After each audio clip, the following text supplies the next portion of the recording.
अगर दुनिया में तुम्हें मिले थे, दुनिया में तुम प्राइम मिनिस्टर थे, तो तुमने गुजरात की धरती पर 3200 मुसलमानों को सिर्फ मुस्लिम के नाम पर उनको गाजर मूली के तरह क्यों काटा था? तुम सीएम थे इसलिए आज का बादशाह paradise, I am able to enter the paradise, मैं करीब हूं कि जन्नत में चला जाऊं। आपने अगर दुनिया के अंदर कोई गड़बड़ी की होगी, अल्लाह के नबी अलैहिस्सलातु वस्सलाम ने फरमाया, अपने सहाबा से कहा कि मेरे सहाबा अतदरून मनिल मुफलिस, जानते हो कि मेरी उम्मत का मुफलिस कौन है? सहाबा किराम ने कहा कि अल्लाह के नबी, ला दिरहम वला मता, जिस किसी के पास पैसे ना हो, बैंक बैलेंस ना हो, दीनार और दिरहम ना हो, हम उसको यतीम मानते, हम उसको मिस्कीन मानते, हम उसको गरीब मानते।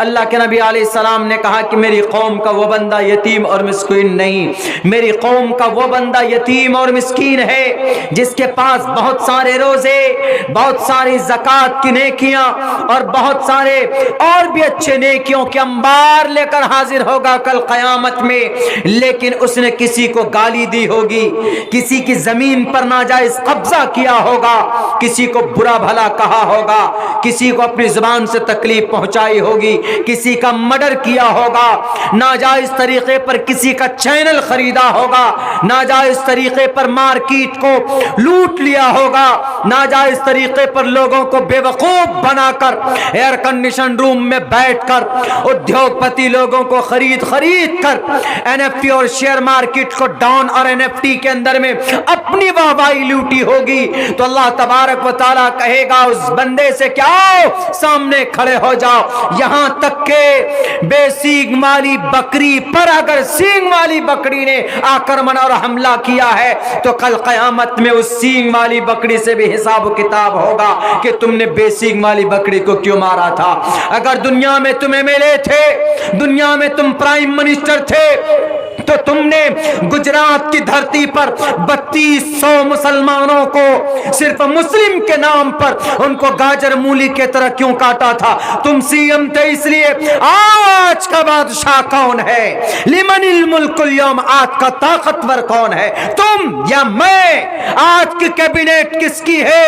आज का गृह मंत्री कौन है? आज का बादशाह कौन है? आज का बादशाह ये अल्लाह है। लिमनिल मुल्कुल यौम, सवाल किया जाएगा कौन है आज का बादशाह, आवाज नहीं आएगी, रब कहेगा लिल्लाहिल वाहिदिल क़हार, आज सिर्फ यहाँ का एक बादशाह, यहाँ का प्राइम मिनिस्टर एक है, यहाँ का चाणक्य एक है, यहाँ का चीफ जस्टिस एक है। वो कौन? वो अल्लाह है। तुम कौन हो जी? उन्होंने, मैं तो प्राइम मिनिस्टर हूं, तुमने बहुत कत्ल किए ना, तुम्हारे कितनी नेकियां हैं? अल्लाह के नबी अलैहिस्सलाम फरमाते हैं, एक एक नेकियां इंसानों की, मुसलमानों की एक एक नेकियां उनको दी जाएंगी जिन पर इंसान ने दुनिया में किसी पर जुल्म ज़्यादती की होगी, यहां तक कि उसके गुनाह, उनके टोटल गुनाह इस बंदे पर डाल दिए जाएंगे और उसको घसीट कर जन्नत में, जहन्नम में डाल दिया जाएगा। इतना आसान नहीं है। यह सिस्टम है दुनिया के किसी और मजहब में नहीं है। हिंदू भाइयों से पूछो कि दुनिया में जिंदगी में कैसे जिंदगी गुजारें, दुनिया में कैसे, अगर कोई किसी का माल हड़प ले तो क्या कानून है? ऋग्वेद से पूछिए, अथर्ववेद से पूछिए, रामायण से पूछिए, महाभारत से पूछिए, वो कहेंगे कि हमारे पास कोई कानून नहीं है। हमारे पास तो ये है कि जिसका डंडा, जिसकी लाठी, उसकी भैंस, जो जितना बड़ा दबंग उसकी उतनी ही हुकूमत।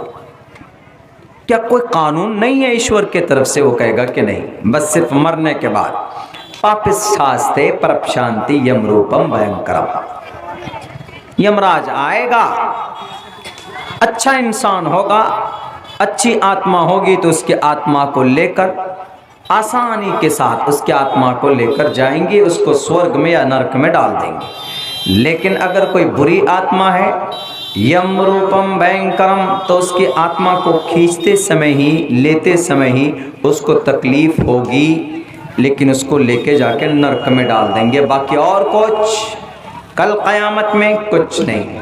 ये सिर्फ निज़ाम है। अम्मा आयशा सिद्दीक़ा रज़ी अल्लाह